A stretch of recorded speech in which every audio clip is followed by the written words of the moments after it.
하나님이 주신 비전을 이제는 알고 있습니까?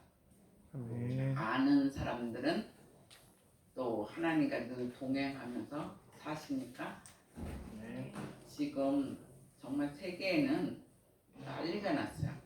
다시 코로나가 또 시작되고 우리나라도 조용하다가 이제 이곳저곳에서 나타났는데 특별히 또 교회에서 1,700명 있는 교회에서 또 한 학생이 대학생이 학교에서 옮아서 와가지고 지금 확진자 한 17명 정도 된다고 그래요. 그래서 지금 1,700명이 하나하나 또 검사를 받는 이런 시대에 살고 있어요. 그러다 보니까 그러지 않아도 복음이 우리나라에 막 곳곳에 못 가고 있는데 또 코로나까지 교회까지 그러다 보니까 세상이 교회를 이상하게 미워하는 그런 분위기를 또 만들어가요. 그래서 기도뿐이 없어요. 뭐 어떻게 전부 다 조심을 해도 하나님이 지켜주시지 않으면 우리가 어떻게 살 수가 없는 그런 시대가 왔어요. 근데 또 신기하게도 지금 저번 주에 카카오톡에 이제 올렸잖아요. 그래서 볼리비아에서 이제 일일이 사람들을 전도하면서 먹을 것도 이렇게 배부하고 있어요. 그러니까 거기도 이렇게 갇혀가지고 빈민촌은 이제 밖으로도 못 나가요. 이제 빈민촌들이 주로 환자들이 많거든요. 그러니까 밖으로도 못 나가고 나라에서도 먹을 것을 제대로 공급 못하고 뭐 이런 곳에 이제 큰 트럭, 그 트럭 이름이 오병이어예요.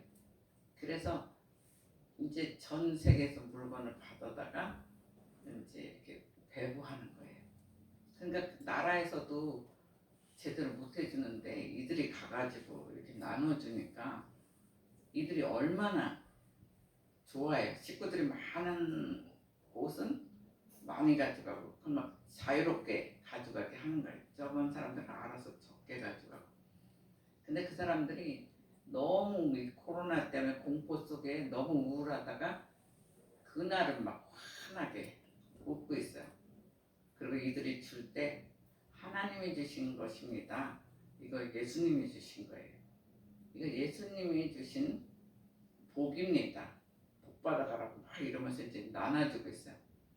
근데 거기서도 볼리비아하고 아르헨티나는 또 이제 서로 못 나가게 해가지고 지금 거기 목사님과 사모님은 아르헨티나에 가서 돕고 있어요. 그리고 볼리비아는 볼리비아에 또 거기 사시는 사역자님들이 또 주최를 해서 또 하는 거예요. 그러니까 이들이 지금 한 곳이 아니라 몇 곳, 아주 여기는 최악 지역이다. 여기는 우리가 안 도와주면 굶는다. 그래서 몇 명의 목사님과 사모님들이 이렇게 모이면 서로 못 가니까 예수 그리스도를 믿는 젊은이들을 자원봉사로 이렇게 모으는 거예요. 근데 자기네 나라 사람들을 이방인들이 와서 이제 돕는다 하니까 뭐 청년들이 신나게 모여가지고 그걸 이제 돕고 있어요. 물건도 나르고. 근데 신기한 게도 지금 몇 달째 뭐 어쩌다 한 번씩 하는 게 아니에요. 매일매일 그 일을 하고 있어요. 주일날은 물론 이제 예배를 드리고요. 그러니까 우리 땅에는 지금 중간에 예배를 못 드리게 해요. 지금 주일 예배 위주로 드리라고 하는데 그래도 막 확진자들이 나오잖아요. 근데 그 젊은이들이 한 명도 아직까지 확진자가 없어요. 정말 확진자들이 많은 도시로 일부러 들어가는 거예요. 아주 굶으니까 막 요새 사업도 안 돼서 길바닥에 나와서 이불 깔고 자는 그런 시기거든요. 아르헨티나도. 근데도 거기를 정말 숭배하는 마음으로 나눠주는 거예요. 마스크를.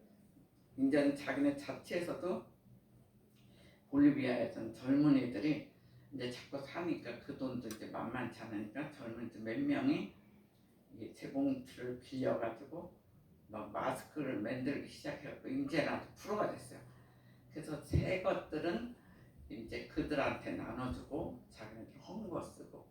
그러니까 막 그런 것이 지역 그러니까 이 나라가 끝나 어느 정도 끝나면 이쪽 나라하고 막 어때 동시에 하고 지금 그러는데 거진 2월부터 지금까지 오니까 2, 3, 4, 5, 6도 거진 다 갔잖아요. 5달을 하는데 신기한 게 그 확진자 한 명도 안 나왔어요. 그건 무슨 소리예요? 하나님이 전적으로 지켜줬다는 거예요. 지금은 확진자가 옆에 있으면 우리는 지금 바로 걸리잖아요. 바로 걸리고 공기로도 걸리는데 거기는 지금 이제 겨울로 되거든요. 바람이 막 쌩쌩하니까 확진자 동네, 마스크도 없는 동네 들어간단 말이에요. 그러니까 안 떨리냐, 괜찮냐, 두렵지 않냐, 내가 막 그런 걸 질문을 했어요. 거기 사모님한테. 그랬더니 아이 목사님 두렵죠. 왜 걱정이 하나도 안 되겠어요. 그런데 자기가 하나 걸리면 자기네 교회 사람들, 그 사역자들이 다 걸리니까 계속 기도하면서 다닌다네요. 기도하면서 하나님 우리 지켜주세요. 그리고 그들이 이 먹을거리를 먹으면서 복음 전하게 해주세요. 이런데 그리고 기도해달라고 해서 저도 계속 기도했어요. 기도했는데 그들이 하는 말이 그래도 목사님 기도하면서 지경이 더 넓어지고 더 이곳저곳에서 이제 재료들이 아주 기부를 하고 지경은 더 넓어지고 봉사자들도 굉장히 생겼다는 거예요. 그런데 한 명도 아직까지 확진자가 없어요. 그래. 근데 그 소리를 그러니까 바로 어저께 이렇게 들었을 때, 야, 하나님은 정말 하나님 영광을 위해서 일하는 곳에는 확진자가 그냥 완전히 몇만 명씩, 어디 몇천 명씩 깔린 곳을 들어갔는데 하나님 지켜주시는구나. 이런 것을 증거로 보여주고 있어요. 그래서 제가 일부러 밴드에도 올리는데 중요한 건 그 중에 하나 정도는 올려요. 근데 와서 밴드도 여러분들 얼마나 바쁜지 밴드도 잘 안 봐요. 그래가지고 카카오톡에다 이렇게 넣었어요. 이렇게 다음 주는 이제 돌아오는 주는 아프리카의 실지 어떻게 하고 있나 그것도 이제 넣어주려고 그래요. 밴드에 일주일에 한 번 정도는 가세요. 월요일 화요일은 내가 보통 넣어줘요. 그러니까 우리가 지금 기도하는 게 아프리카의 선교사님 3분을 기도해요. 그렇게 3분들이 아주 열심히 일하고 있어요. 그리고 그 볼리비아에 있는 그 분들도 기도하고 필리핀 교회 또 이 땅에서도 굉장히 힘든 목사님들이 있어요. 노숙자들만 모이는 교회가 있어요. 그 목사님이 이래야 자기랑 몇 명은 거기서 같이 살거든요. 그 생활비를 벌어야 돼요. 뭐 이런 때인데 지금 막 코로나 때문에 일들도 못하고 이런 지경이에요.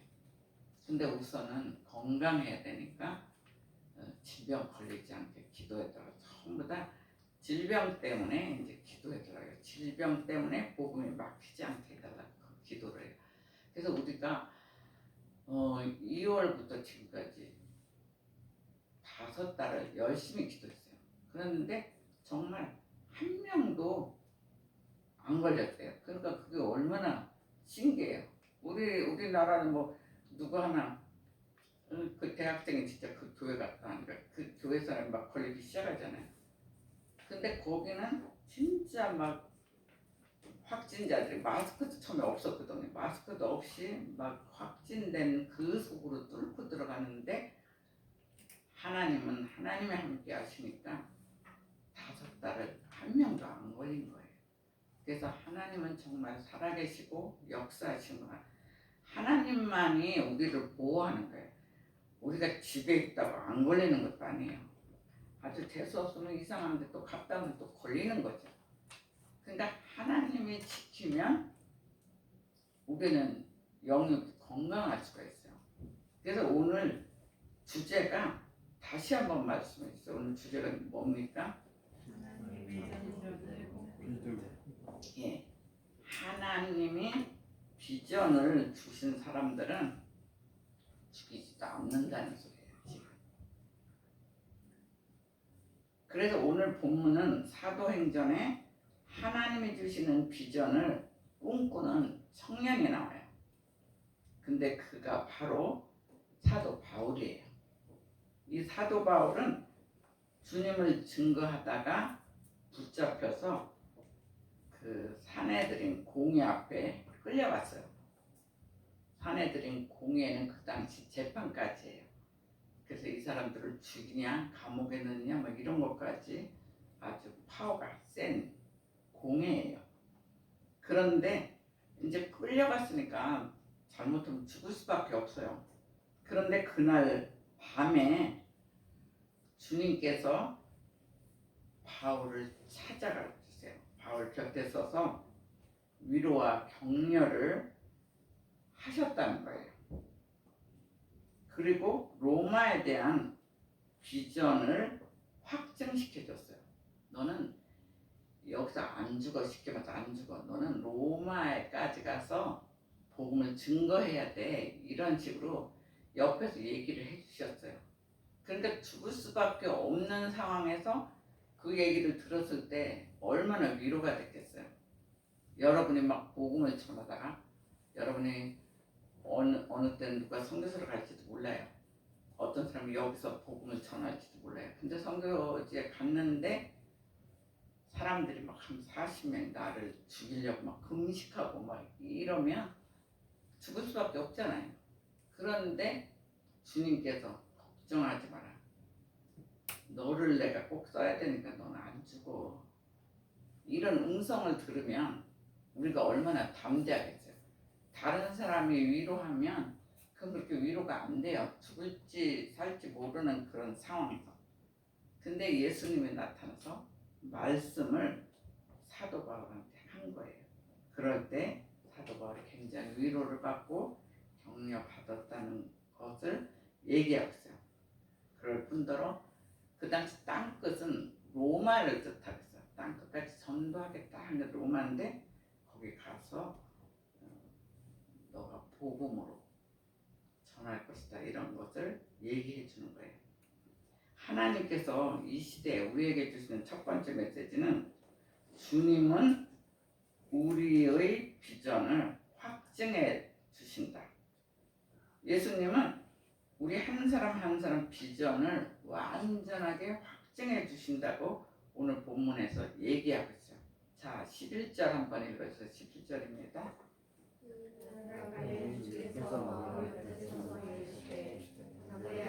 내가 예루살렘에서 나의 일을 증언한 것 같이 로마에서도 증언하여야 하리라 하시니라. 예, 죽을 수밖에 없는 포위당한 상태에서 이 말씀을 주님께서 하셨어요. 근데 바울은 그동안 예루살렘 전도하였고 또 소아시아 그리고 나중에 마게도냐 그리스거든요. 그리스 지역까지 완전히 복음을 전한 그런 상태예요. 근데 조금 전에도 얘기했지만 그 당시 땅끝인 로마에 대한 비전을 하나님이 자꾸 꿈꾸게 해줬어요. 여기뿐만이 아니라 사실은 뭐 소아시아, 예루살렘, 뭐 마게도냐까지 벌써 많은 지경을 전도했거든요. 그것도 그 당시는 막 걸어서 배 타고 뭐 지금같이 뭐 자가용 타고 다니는 시대가 아니잖아요. 얼마나 고생을 했겠어요. 그런데 로마에 대한 그 비전을 꿈꾸기 시작했어요. 그런데 바울이 체포되었다는 거예요. 복음을 전하다 체포되어서 유대 공회, 사내들인 공회 앞에서 완전히 섰어요. 자, 그리고 12절 한 번 더 읽어주세요. 12절입니다.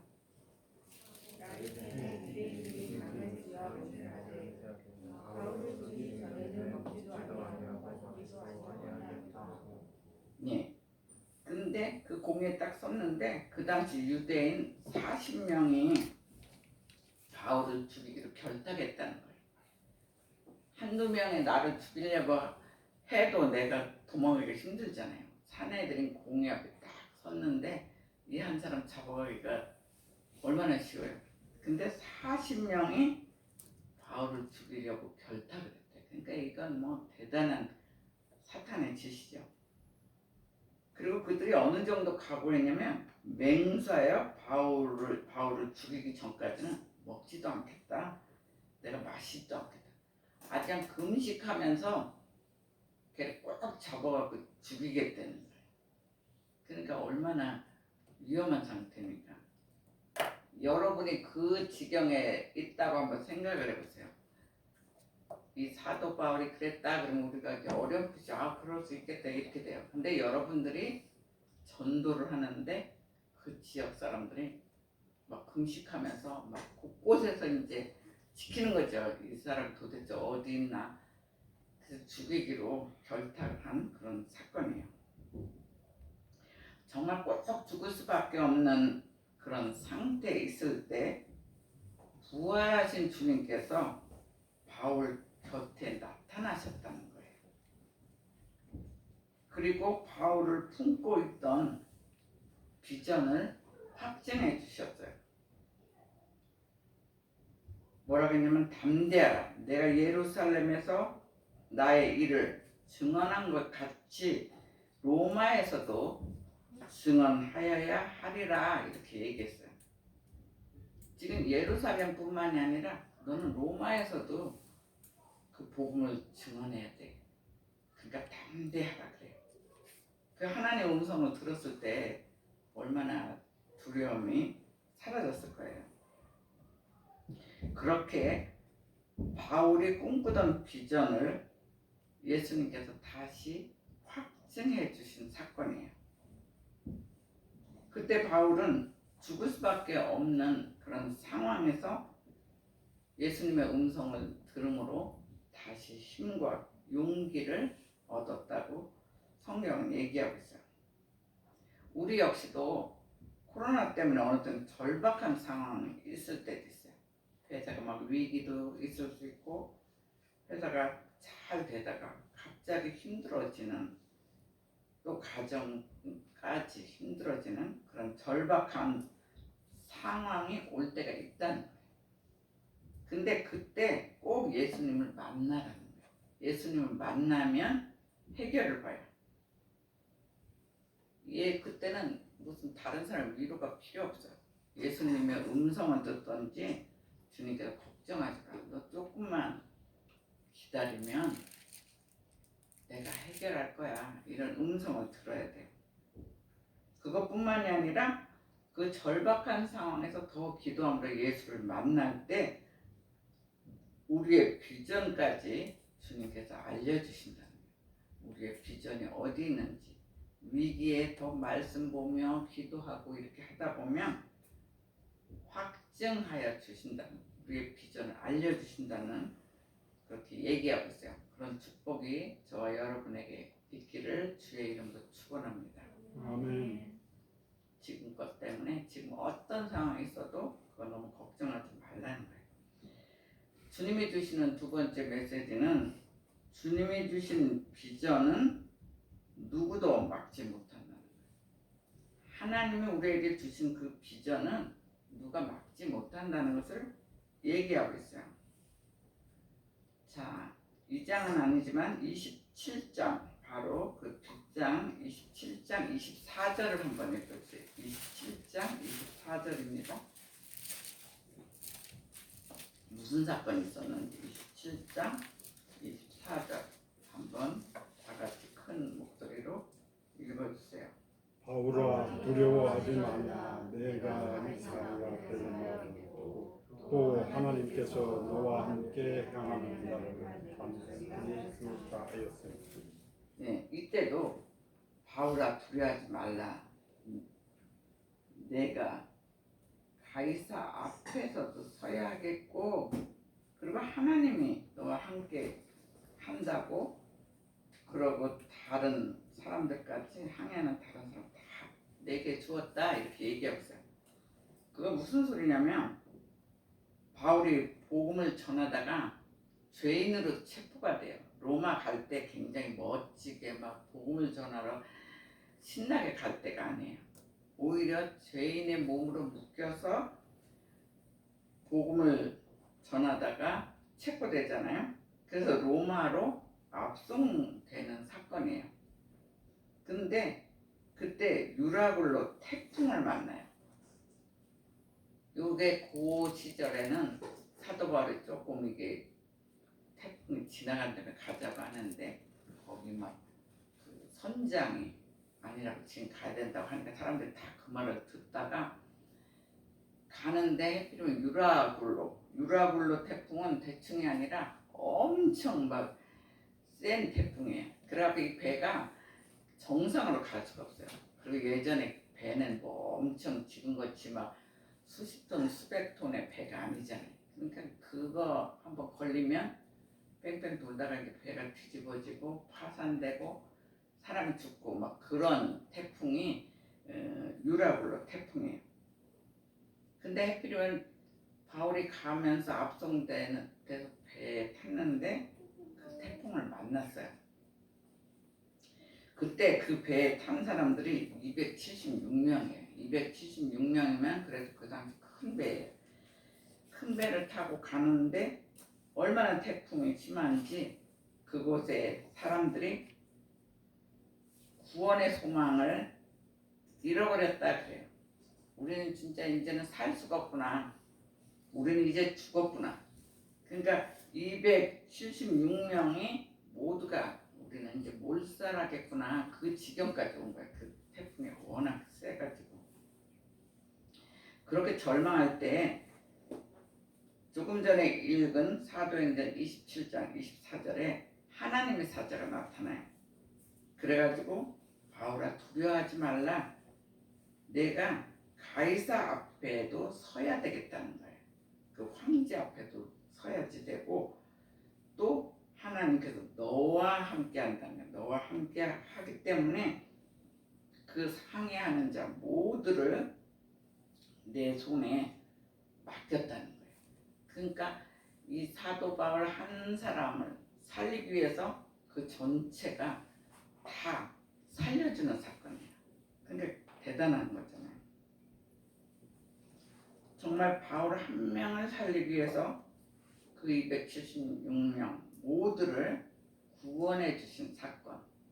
그건 하나님이 하신 거예요. 하나님이 돌보지 않으면 지금도 굉장히 많은 그 톤에 뭐 3,000톤 배 뭐 이런 톤의 배도 가다가 유라굴로 만나면 지금도 막 흔들리고 그래요. 몇 년 전에 제가 지중해를 이렇게 가는데 낮에는 괜찮아요. 낮에는 햇빛도 좋고 하니까 쨍쨍해. 제가 탄 배가 3,000명이에요. 3,000명. 그럼 굉장히 큰 배거든요. 그 배 안에 뭐 영화관도 있고 뭐 음악 듣는 데도 있고 수영장도 있고 엄청나게 호화로운 배예요. 근데 하나님 또 선교여행을 그렇게 아주 좋은 배로 가게끔 해줬어요. 그 돈도 다 안 내고 그때 가서 막 영성 강의도 하고 누구 기도도 해주고 막 이래가지고 돈도 다 안 내고 이제 갔는데 저녁이 되니까 막 바람이 얼마나 부는지 이 옷걸이들이 막 일로 갔다가 절로 갔다가 막 그 폭풍 소리가 이렇게 누워 있는데 막 바람 소리가 들리는 거예요. 그리고 사람들이 그 시간에 나가면은 이게 똑바로 이제 안에 있을 땐 괜찮은데 밖에는 못 나가게. 밖에 가면 막 사람들이 똑바로 안 걸어져요. 바람 때문에 이러다가 사람이 날아가겠구나. 그리고 밤 되면은 막 바람이 너무 세니까 소리가 막 그 희한한 소리, 무서운 소리가 나니까 며칠 되니까 이제 처음 깨는 무슨 생각이 드냐면 이거 선교여행 왔다가 이거 뱃속에서 배 뒤집혀서 죽는 거 아니야? 그런 불안이 와요. 근데 며칠 지나니까 다행히 죽진 않겠구나. 이제 그래도 이제 막 경험을 계속 하니까. 그러니까 낮에는 막 맛있는 음식 먹고 막 복음도 전하니까 굉장히 즐겁더라고. 밤에는 이제 공포 분위기인 거예요. 지금 배도 그런 상황인데 그때 그런 배가 아니잖아요. 그러니까 진짜 오죽하면 막 선장 같은 사람들은 뭐 그런 경험이 있는데도 다 죽었거나 뭐 이런 생각을 할 때 하나님은 바울 한 명을 살리기 위해서 모두를 구원해 줬다는 거예요. 그러니까 얼마나 대단한 사건입니까? 그래서 비전의 사람은 그 비전이 성취될 때까지 죽지 않는다는 거예요. 저는 이런 사건을 많이 봤어요. 상담하다 보면 평신도인데 그 사람이 막 죽을 병에 걸렸어요. 근데도 저는 그 이 말씀을 보면서 그걸 믿어요. 아, 이 사람은 사명자로 나와요. 목회자로 나와요. 그 부모들은 막 죽을까봐 덜덜 떨어서 나를 막 예배드리게 하고 막 이랬는데 거기서도 설교를 하면서 당신 아들 안 죽는다. 그럼 왜 그러냐, 병원에서는 이제 막 끝자락이라고 했는데 당신 아들은 사역자다. 목회해야 될 사람이다. 그래서 그 일을 끝나기 전까지는 절대로 하나님 데려가지 않는다. 그 얘기를 할 때 그 부모들의 마음이 안정되고 본인은 죽어도 좋사니 나는 목회하겠다고 막 그런 마음이 이미 갖고 있었던 그런 사람도 만났어요.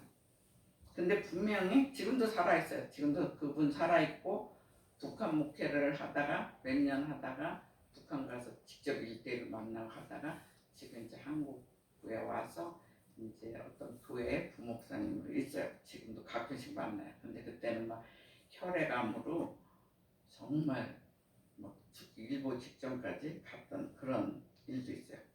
근데 이렇게 이제 말씀을 보면 그때 이 말씀 갖고 전하지 않았나 이런 생각도 들어요. 근데 하도 세월이 지나니까 이제 하나하나 이제 잊혀져 가죠. 그래서 비전의 사람은 유라굴로의 태풍도 사탄도 그를 막지 못한다는 거예요. 정말 태풍 무서워요. 갈릴리 바다도 뭐 처음엔 낮에는 괜찮아요. 밤에 가면 막 엄청 가까이, 예전에 얘기했어요. 그 갈릴리 바다 끝자락에서 우리가 이제 자는데 막 밤에는 소리가 대단해요. 무서워요. 그런데 어쨌든 비전의 사람, 복음을 전하는 하나님의 사람한테는 유라굴로 태풍이나 뭐 사탄까지도, 사탄이 막 전도를 열심히 하는 사람들은 죽이려고 그래. 지금도 선교사들 막 이런 분들은 막 가둬놓고 지금 한국 오고 싶은데도 한국을 못 와요. 이게 비행기가 뜨지도 않고 거기서 이제 나오지도 못한대. 확진자들 자꾸 이제 생기니까 어떤 섬에 갇혀가지고 언제 와요? 서울에 언제 와요? 그랬더니 목사님 저 지금 못 가요. 갇혔어요. 이게 그래갖고 그래서 이제 제가 뭐 다른 거 뭐 이렇게 이제 선물을 이제 보내는 뭐 그런 것도 있어요. 근데 내가 그만큼 일꾼들은 어쨌든 건강, 영육의 건강을 닿지 못한다는 거예요. 그래서 바울의 사명은 그 당시 세계 심장인 로마에 가서 복음을 전했어요.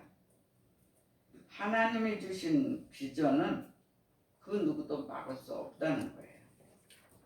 그렇기 때문에 여러분들도 기도하라는 거예요. 여러분들도 기도해야 돼요. 위기에서. 여러분들도 기도할 때 위기에서 살려주세요. 살 길을 열어주세요. 지금 위기가 뜨지만 주님께 간절히 기도하면 살 길을 열어주신다는 거예요. 어느 때는 막 살다 보면 속상한 일들도 있어요. 근데 그러면 신경 쓸 필요 없어요. 오히려 기도해서 그 위기가 찬스가 될 때도 있어요. 위기에서 기도할 때 하나님이 살려주세요. 그리고 여러분 한 사람을 어느 때는 살리기 위해서 위기를 만난 많은 다른 사람까지 살려주시는 역사가 있어요. 그래서 여러분들은 주님과 동행해야 돼요. 주님과 동행하면 그런 역사가 일어나요. 며칠 전에 어떤 사이트에서 친구 된 사람인데 목사님 어떻게 예수님을 만날 수 있어요? 정말 한번 만나고 싶은데 만날 수가 뭐 기도 말씀 보고 내가 좀 말씀 보고 나 항상 말씀 보고 기도하지 그러거든. 아무리 그런데도 주님이 안 만나줘요. 막 이래요. 근데 그 사람은 성당에 다니는 그 천주교 사람이에요. 그래도 성전이 더 영권이 세다. 그럼 교회 가서 기도해라. 이제 미리 가서 기도해라 그랬어. 그랬더니 처음에는 예배드리기 자기 시간에 예배드리기 1시간 전에 이제 가서 기도하기 시작했어요.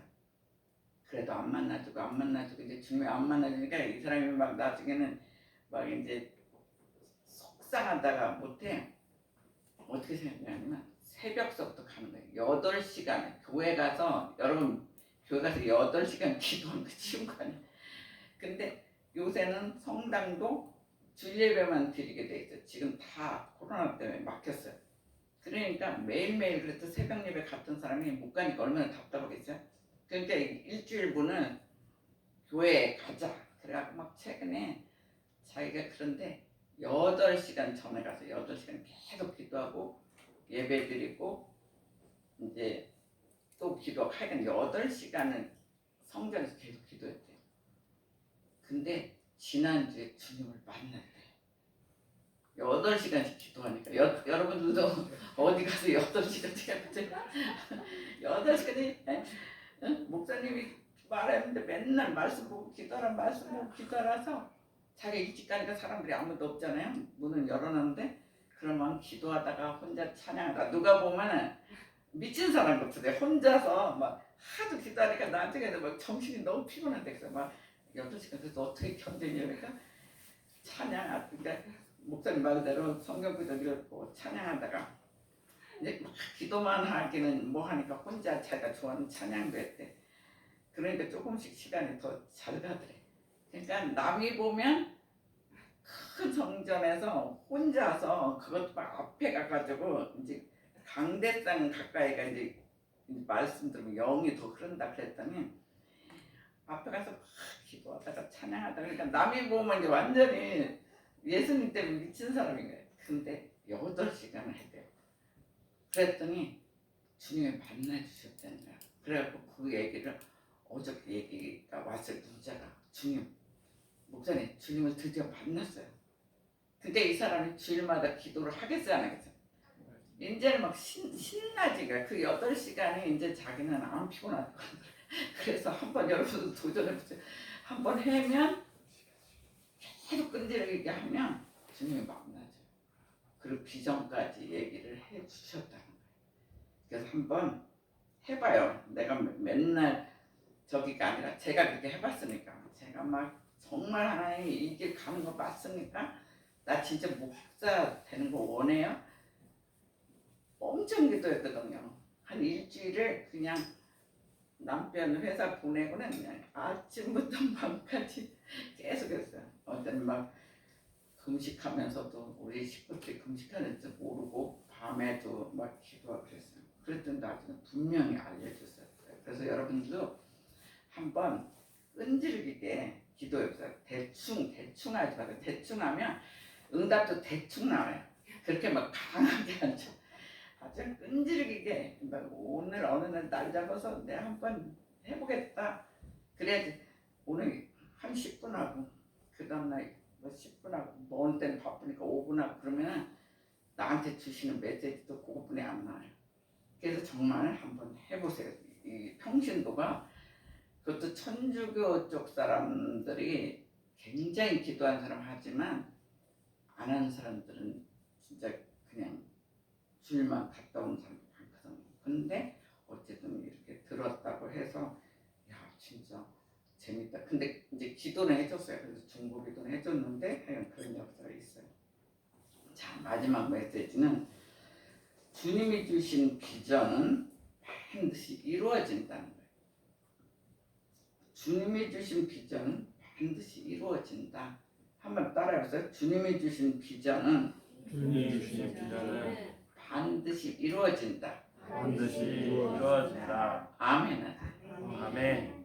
그런 뜻으로 11절 한번 읽었어요. 11절 다시 한번. 그날 밤에 주께서 바울 곁에 서서 이르시되 담대하라. 내가 이를 만나서 너희를 증언할 것 같이 로마에서도 증언하여야 하리라 하시니라. 예, 바울이 유대 공회 앞에서 아까 잡혔었잖아요, 그죠? 유대 공회 앞에 딱 섰는데 그건 이제 죽을 수밖에 없는 그런 사건이죠. 근데 주님께서 분명히 담대하라, 내가 로마에서도 증언하리라 이렇게 분명히 얘기를 했고, 그러니까 자기가 로마까지 갈 거면 거기서 죽지 않는다는 소리잖아요. 이 약속의 말씀은 쉽게 말하면 너는 결국 죽지 않아, 로마 황제 앞에까지 서게 될 것이다, 이 얘기를 하는 거예요. 정말 보증의 말씀. 내가 죽느냐 사느냐 그때에 하나님이 주신 약속의 말씀이라는 것을 알아야 돼요. 여러분들도 마찬가지야. 정말 내가 이거 이렇게 됐다고 우리 가정 진짜 어떻게 되는 거 아니야? 걱정하지 마세요. 8시간까지는 기도 못해도 좀 한번 해보세요. 좀 길게. 하나님이 얘기하실 거예요. 음성 들었으면 저한테 반드시 알려주세요. 대부분 보면 위기 때는 막 기도해달래요.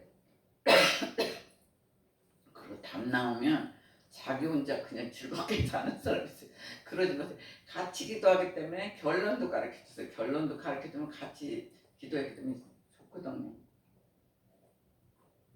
목사님도 같이 기도했을 때 그 사람이 신나면 아 정말 이런 일이 벌어지는구나 그래요. 그래서 마침내 비전이 이루어졌어요. 죄인으로 묶여서 갔지만 로마 황실까지 복음이 들어가게 됐다는 거예요. 죄인의 몸으로 갔지만. 거기서 더 역사적으로 중요한 거는 나중에 로마 황제 어머니 헬레나. 그 헬레나는 대단한 사람이에요. 그 예수님 돌아가셔 그 십자가까지 찾아가지고 로마로 가져간 사람이거든요. 그래서 그 조각을 내 가지고 예수 믿는 나라에다가 그 보물을 십자가를 다 믿는 나라에 다 조그맣게 해서 다 보냈어요. 우리나라도 있어요. 우리나라도 저기 그 뭐야 그 갑자기 생각이 안 나. 마포대교? 마포대교가 아니죠. 더 위에. 합정동. 네, 합정도 거기에 그 절벽 같은 데 있잖아요. 거기에 가면 언제 우리가 이제 코로나 끝나면 다 같이 한번 가면 돼. 우리가 옛날에 같이 한번 갔었던 그제 갔었지. 갔는데 거기에 십자가가 보물이 우리나라에도 왔어요. 그래서 로마 황제 그 어머니가 믿음이 굉장히 커져요. 아주 신실한 기독교인이 돼요. 근데 그 아들이 콘스탄티누스 황제예요. 이 황제한테 얼마나 믿음을 심어주면 강조했는지 AD 313년에 기독교가 로마 국교로 공식 승인이 돼요. 로마가 어떤 나라입니까? 로마가 이스라엘 백성들 예수 믿으면 십자가에 막 매달려가지고 다 죽게 만드는 아주 엄청나게 핍박했던 나라가 로마였었거든요. 근데 그 왕의 황제 어머니가 믿으니까 그 황제가 아주 그냥 기독교로 이렇게 승인을 하는 것을 볼 수가 있어요.